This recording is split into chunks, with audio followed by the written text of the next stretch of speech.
식당에 들어섰는데 손님들이 전부 몸통만 보이고 얼굴이 안 보여요. 안내받은 자리에는 양옆이 꽉 막힌 칸막이가 쳐져 있고 정면에는 수상한 대나무발이 내려져 있습니다. 그 발이 착 하고 올라가면 그 너머에서 사무라이가 칼을 휘두르며 등장할 것 같고요. 너무 프라이빗해서 스파이 접선 식당처럼 느껴지는 곳입니다. 주문하고 음식이 나올 때까지 직원들 얼굴 절대 볼 수 없고요. 그냥 대나무발이 착 하고 단숨에 거치면 손만 쑥 나와서 체크한 종이 채가고 다시 커튼 내려버립니다. 조금 기다리면 블라인드 올라가면서 또 손만 띡 나와요. 김이 모락모락 나는 그릇 하나가 은밀하게 내 앞에 전달되면 곳에 또다시 대나무발이 냉정하게 내려갑니다. 무슨 국가기밀을 다루듯이 철저하게 차단된 공간. 한국인들끼리는 일본 초음은 학고들이나 먹는 곳이라고 비난하고 일본인들끼리는 관광객이나 먹지 현지인들은 안 먹는 곳이라고 비난하지만 어찌됐건 라멘 네임드 넘버원 바로 이치란 라멘입니다.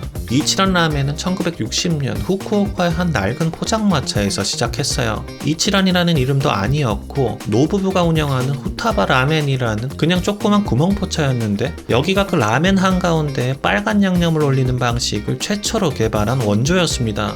이 포장마차가 얼마나 인기가 많았냐면 6년 만에 너무 잘 돼서 이치란이라는 이름으로 가게 차렸고요. 노부부가 이제 삭신이 쑤셔서 장사 못 해먹겠다고 하니까 단골들이 제발 가게 문 닫지 말고 자기들한테만이라도 팔아달라고 사정사정합니다. 그래서 진짜로 아는 사람만 가는 회원제 가게로 운영되었어요. 그러니까 이 양반은 국물 진하게 먹고 이 양반은 파 빼고 먹고 이런 식으로 입맛을 기억하는 단골들한테만 라멘을 판 건데 이게 또 지금 우리가 작성하는 범우주적 경우의 수인 주문용지의 시초가 되는 겁니다. 근데 결국 노부부는 은퇴하고 1993년 요시토미 마나부라는 한 남자가 이 이치란의 맛을 되살리겠다면서 상표권을 사들이고 이치란 1호점을 냅니다. 당시 라멘 업계에는 치명적이라고 하기엔 애매하지만 아무튼간에 진입장벽이 있었거든요. 그때까지만 해도 일본 라멘집은 한국으로 치면 순댓국 포지션이었어요. 그러니까 좀 야생미 넘치는 마초들이 들어와서 땀 뻘뻘 뽑으면서 국물 들이킬 때마다 캬 소리 내는 그런 곳이요. 그러다 보니 젊은 여성 혼자 라멘 가게에 들어가서 라멘 하나 주세요 라고 말하는 건 그 시대 기준 신여성이나 가능했었다는 거예요. 실제 요시토미 이 양반이 시장 조사하다가 아주 충격적인 장면을 목도했는데 여고생이 우르르 들어와서 라멘을 시켰는데 주변 아저씨들 시선도 좀 그렇고 후루룩 소리를 내는 게 좀 민망했는지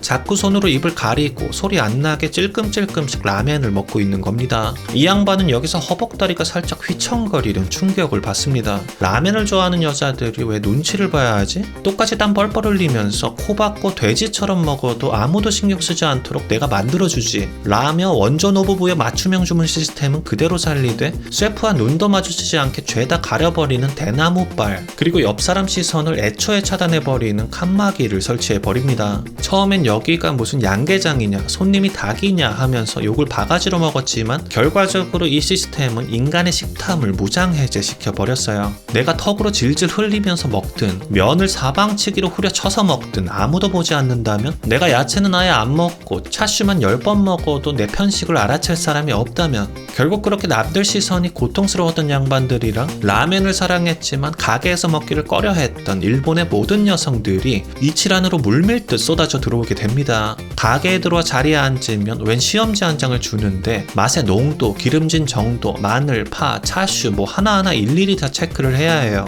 근데 이게 또 귀찮지가 않고 마치 맞춤형 양복집에서 일일이 하나하나 재단하는 것처럼 섬세하게 존중받는 기분을 들게 합니다. 일단 저는 항상 보통 맛에 기름은 진한 거, 마늘은 한쪽 받고 2번 더 추가해서 3쪽으로 먹어요. 파는 흰파, 청파 다 넣고요. 차슈 안 넣을 거면 이거 먹을 이유 없습니다. 추가해야 정상이에요. 빨간 가루 3단계 그리고 중요한 건 면인데 이건 절대로 타협 못하는 거예요. 제일 왼쪽 겁니다. 거의 안 익힌 걸로 꼭 해야 해요. 면을 거의 샤브샤브 하듯이 뜨거운 물에 살짝만 담궜다 뺀 거 그걸로 꼭 먹어야 합니다. 알단테가 맛있듯이 똑같은 건데 어차피 국물 뜨거워서 제일 덜 익힌 면으로 먹으면서 점점 익어요. 그러니까 아래에 있는 5가지 종류를 한 번에 다 즐길 수 있는 겁니다. 대나무발이 거치고 엄중하게 나오는 이치란을 보면 뽀얀 사골 국물 위에 별 별처럼 반짝이는 오일들이 보입니다. 그리고 그 한가운데 새빨간 가루가 뭉쳐져 있어요. 일단은 가루 소스 섞지 말고 깨끗한 국물부터 한 입 떠먹는 게 국룰인데요.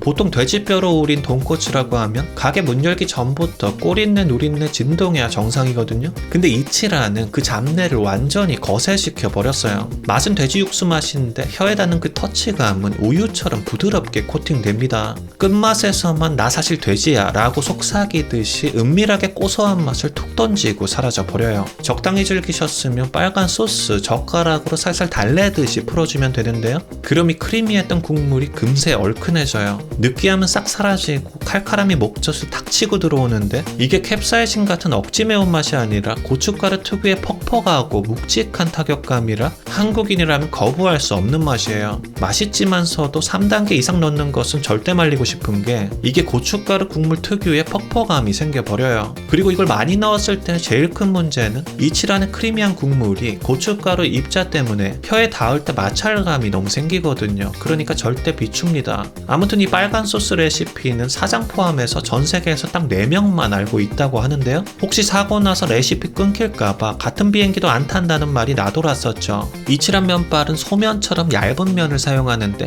이걸 덜 익혀 먹어야만 하는 게 심지가 살아있으니까 씹을 때마다 이빨 사이에서 미묘하게 터지는 저항감이 느껴지고요. 무엇보다 면이 얇으니까 자기들끼리 촘촘하게 뭉치는데 그 면발 사이의 국물을 또 한가득 쥐고 입에 딸려 올라와요. 마치 붓에 먹물을 듬뿍 먹인 것처럼요. 그러니까 면치기 한번 제대로 하면 입안 전체가 페인트 칠하듯이 육수가 촥 뿌려지는 거예요. 정신없이 먹다 보면 면이 무조건 모자라게 됩니다. 라면은 원래 배가 부른 음식이 아니다 보니까 면 추가나 밥 말아 드셔야 식사가 돼요. 그 누구와 말 한마디 안 섞고 내 몰골이 어떻든 전혀 신경 쓰지 않고 오로지 배가 터질 때까지 먹는 행위에만 제대로 집중할 수 있게 만든 이치라는 이 맛과 품질을 유지하기 위해 변태적인 강박증을 가지고 있는데 일단 이치라는 프랜차이즈 가맹을 절대 안 내줘요. 그러니까 전 매장이 본사 직영인 거죠. 이 양반들이 점주 상태에 따라 맛이 변하는 꼴을 못 보는 겁니다. 주방 규율은 거의 군대 수준인데요. 면을 털 때 손목 스냅 각도랑 횟수까지 매뉴얼로 정해져 있고요. 면이 삶아져서 손님 테이블 위에 놓일 때까지 15초를 넘기면 안 됩니다. 그리고 이 15초를 지킬 수 있도록 애초에 인테리어 할 때 매장 동선을 정해진 치수로 지켜서 설계한다고 해요. 이치라는 이렇게 맛에는 타협이 없는데 정작 경영에는 너무 타협을 해버려서 결국 문제가 생깁니다. 지금 일본 현지에서는 이치란을 그렇게 유쾌하게 바라보지 않는데요. 일명 이치란 바나레라고 이치란 손절 현상이라는 뜻인데 대중적으로 가장 큰 이유는 선 넘은 가격 때문이에요. 일본은 100엔은커녕 고작 10엔 올렸다고 사장부터 경영진들 전부 나와서 90도로 허리 숙여서 사죄하는 나라잖아요. 물가 인상에 대한 거부감이 엄청난 나라인 건데 이치란은 눈 깜짝 안 하고 300엔씩 팍팍 올려버립니다. 일본에서 라멘은 한국의 국밥처럼 싸고 든든한 서민 음식이라는 인식이 강한데요. 보통 식당에서 돈코츠에 이것저것 추가해도 700엔이면 떡을 치는데 이치라는 기본에 계란이랑 차슈만 얹어도 그 2배인 1400엔 됩니다. 거기에 맥주 몇 잔만 마셔도 한화로 25,000원은 뚝딱 넘어가는 거예요. 그 돈 싫어하면서 그 돈이면 규동 2그릇 먹고 말지 라멘을 그 돈 주고 먹냐라고 생각하게 되는 겁니다. 결정타는 일본 사회를 발탁 뒤집어 놓은 사건인 2018년 이치란 불법 취업 스캔들인데요. 이치란이 인건비를 아끼고 인력난을 때우기 위해서 외국인 유학생들을 대거 고용했는데 법적으로 정해진 시간보다 훨씬 더 많은 일을 시키거나 심지어 비자가 없는 불법 체류자까지 고용했다는 사실이 걸린 겁니다. 경찰 조사 결과 본사 차원에서 알면서도 묵인했다는 의혹이 드러났고 결국 줄줄이 줄 서서 붙잡혀가게 돼요. 맛에 대한 고집은 인정해줄 만하지만 돈에 대한 탐욕은 선을 넘었다는 평가, 이게 현재의 상황이고요. 그리고 또 라멘 좀 먹는다는 돈코츠 정통파 후쿠오카 꼰대들은 이치라는 라면 취급도 안 해요. 사파라고요. 진짜 하카타 라멘은 가게 찾아가기 한 정거장 전부터 돼지내가 진동을 해야 육수 좀 끓였네 하는 건데 이건 뭐 냄새 다 없애고 빨간 양념 맛으로 덮어버렸으니까 이 양반들 입장에서는 이게 어떻게 돈코츠냐, 두유에다가 고춧가루 타서 파냐 하면서 냅다 폄하하게 되는 겁니다. 물론 현지에서도 이찌란 가는 사람은 계속 가요. 인터넷 커뮤니티에서 유독 이찌라는 관광객이나 가는 라멘계 스타벅스라는 조롱이 극심한 거고요. 경영악화로 이찌란 매장이 계속해서 줄어들고 있고 정통 성골이 아니라 현지인들은 안 가고 뭐 아무튼 그러든 말든 간에 여전히 전세계 관광객들은 일본에 가면 이찌란을 먹습니다. 혹시 일본에 가신다면 제가 추천한 꼬들한 샤브샤브 면으로 이찌란을 즐겨보시는 건 어떨까요? 안녕히 계세요.